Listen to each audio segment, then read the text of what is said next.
আমার এই ভিডিওটা দেখে তোমরা প্রত্যেকে জিজ্ঞেস করেছো এটা কোন রিসর্ট, কমেন্টে মেসেজ করেছো, ইনবক্স করেছো। তো এই ভিডিওটা একদম স্ক্রিপ্ট করো না।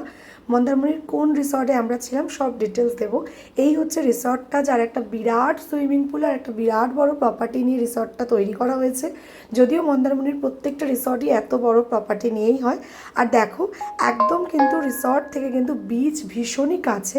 দিনটা ছিল স্যাটারডে নাইট, যেদিন আমরা আবারও হঠাৎ করে প্ল্যান করে মন্দারমণি পৌঁছে যাই।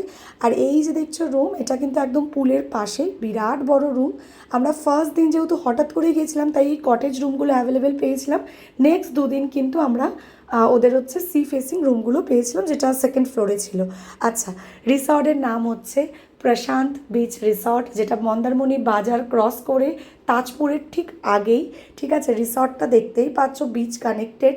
তো যখন ইচ্ছে যেমন দিনের বেলাও বিচে যেতে পারবে, তেমন রাত্রিবেলাও কিন্তু ঠিক বিচের পাশে বসে মনোরম প্রকৃতি ফিল করতে পারবে। ওভারঅল আমার এক্সপিরিয়েন্স ভীষণ ভালো, বিকজ এটা আমার সেকেন্ড টাইম সেম রিসর্টে যাওয়া। তো তোমরা যারা যারা যেতে চাইছো যেতে পারো। স্টাফ বিহেভিয়ার থেকে শুরু করে এদের ওন রেস্টুরেন্টের ফুড কোয়ালিটি ওভারঅল কিন্তু দারুণ। এই হচ্ছে ডে 2। বাকি দুদিন আমরা এই রুমটাতেই ছিলাম, যেটা সি ফেসিং। আর কোনো রকম কোনো কোয়ারিজ থাকলে কমেন্ট করে জানিও। Thank you.